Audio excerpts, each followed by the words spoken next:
Hey, my name is Kaja. Hi! And this is a guide to 24 hours in my beautiful Chinese home, Shanghai. One of the best cities on earth, according to me.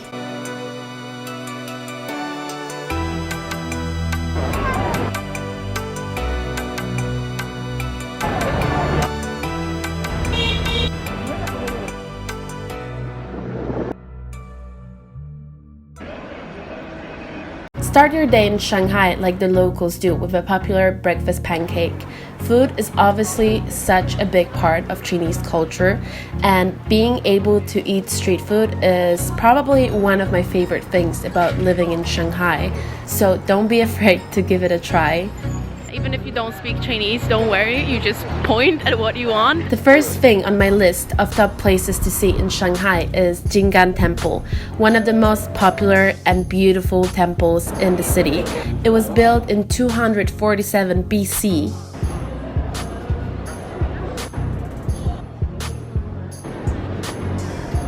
So people are throwing money and trying to reach this place, but I think it's kind of difficult.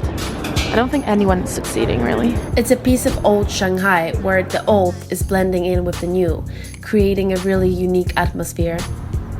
Take a taxi or metro to People's Square and continue to Nanjing East. There are obviously plenty of taxis in Shanghai, and there's also Didi, which is a Chinese Uber. But if you don't want to deal with taxi drivers, that sometimes can be a little annoying or difficult, especially if they see that you're a tourist.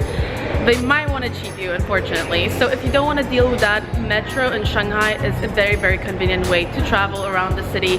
It's cheap and everything is written in English. Actually, Shanghainese metro, if you combine all these lines together, it's the longest metro system in the entire world. Oh, I was like, where's Kaja? We are at the People's Square station right now, and we are heading to a place that you definitely have to see if you're in Shanghai. Nanjing East Road, which is also my favorite place in Shanghai, which is like, I'm probably the only foreigner living in Shanghai who comes to Nanjing East frequently. Nanjing East is Shanghai's pedestrian street. It's full of shops, restaurants, street signs, and it's pretty much always busy. Disclaimer, yes, it can get a little crowded, so don't come here on a Saturday. It is Saturday today, obviously. Even though it's obviously a pretty touristy area, I personally really love Nanjing East because there's just always so much going on, and I love the crazy street signs and lights, especially at night. This view is just breathtaking.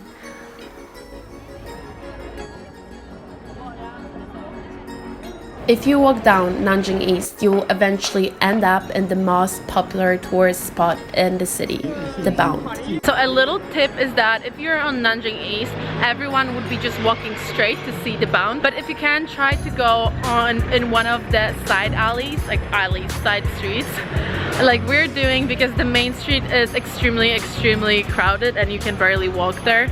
And all these side streets around Nanjing East and Bund area are actually really nice and really interesting. It's sort of like a mix of Chinese architecture and all the old European buildings.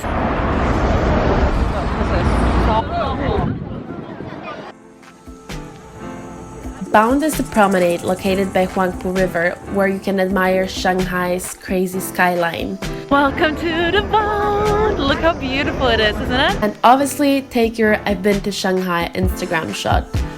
What I really love about the Bund is that on one side you have the new Shanghai with all the crazy skyscrapers, and then on the other side you have the old Shanghai with the old European style architecture. Nina?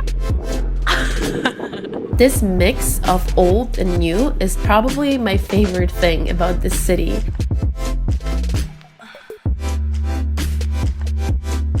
If you walk down the Bund, you will eventually end up in Gucheng Park.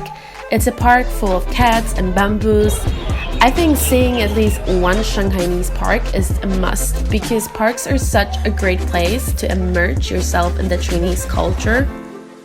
Your Shanghai experience cannot be completed without a visit to one of the most popular spots in the city. Yuyuan Garden, surrounded by Yuyuan Market. Yuyuan Garden is a traditional Chinese garden built in 1559 during the Ming Dynasty. It's surrounded by a marketplace, home to the famous Yuyuan tea house. It's definitely a must when you're visiting Shanghai, but don't forget to go outside the market and explore the surrounding area called Nanshi.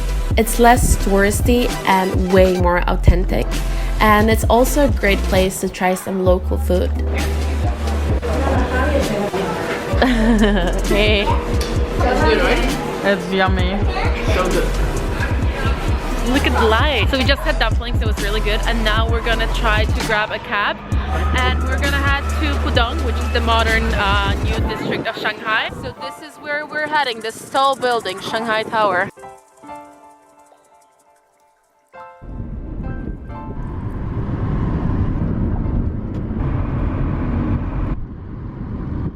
End your day in Lujiazui, the most modern and futuristic district of Shanghai, home to all Shanghai skyscrapers.